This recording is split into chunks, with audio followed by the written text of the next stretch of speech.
children, our story for today is Pinocchio. Once upon a time, there was an old comforter named Gapito. He was famous for making beautiful wooden toys for children. But he himself had no children, which made him sad.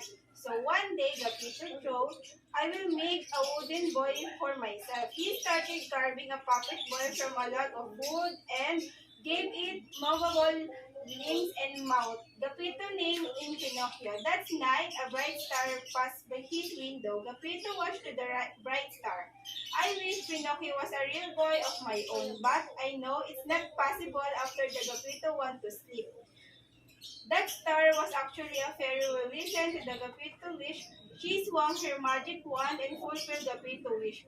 She said to Pinocchio, Little wooden puppet, now you will be able to walk and talk like a real boy. She again swung her wand and suddenly a cricket appeared. He was dressed like a person and could talk.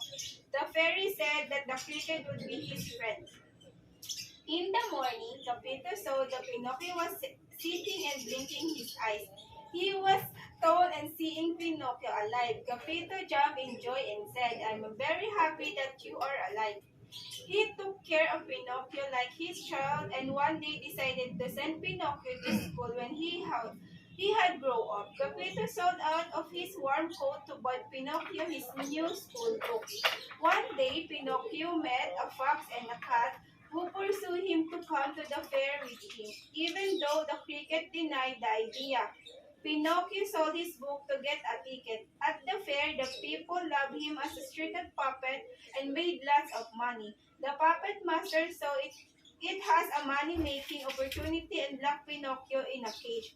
The fairy appeared to help him, but first asked, how did you get into this trouble? Pinocchio lied to the fairy that he was robbed by 4 men. Suddenly, Pinocchio's nose began to grow. He said the men took my books and locked me into this cage. His wooden nose grew longer. It grew so much that Pinocchio could not see anything in front of his eyes.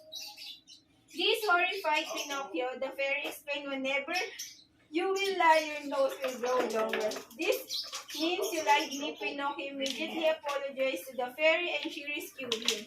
Pinocchio took up toward his home. On the way, one of his friends called him and said, Pinocchio, come with me. And going to the toyland, there are a lot of toys and lot of yummy food. Nobody will stop us. Pinocchio agreed and accompanied his friend to the toilet.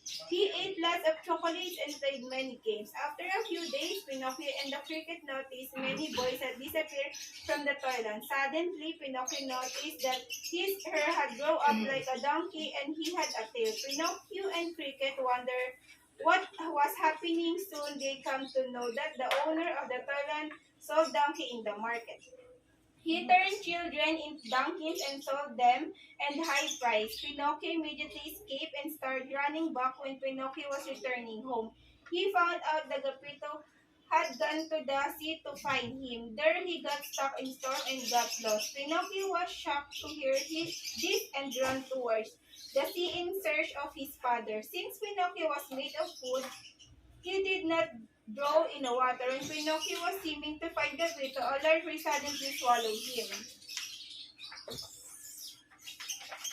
Pinocchio started crying. Suddenly, he heard a voice saying, don't worry, Pinocchio, I am here. Pinocchio realized that it was his father. Gepetto was also swallowed by the whale. Two both hung tightly. Then Gepetto lit a match as it dark. Soon Pinocchio shouted, I have an idea. Let's make a fire to get out of here. The duo lit a flame and made the whale sneeze. Pinocchio, Gepetto, and the cricket flew up the whale's mouth and landed on the shore. The fairy also countered, and she said to Pinocchio, you saved your father. You proved that you are a good boy who spoke the truth. She again swung her wand and turned Pinocchio into the real human boy. Pinocchio and Gepetto both were overjoyed and fairy that vanished from there and took the cricket with her. Gepetto and Pinocchio lived happily ever after as father and son. What is the moral lesson? Okay, the moral lesson in this story is the Pinocchio is some important moral lesson is teach us that you need tell truth and never tell lies. Children should not disobey their elders. The Pinocchio story is also teach the lesson of love. It shows that love can change a person and can even transform a wooden puppet into a human being. You should also help others as the fairies help Pinocchio.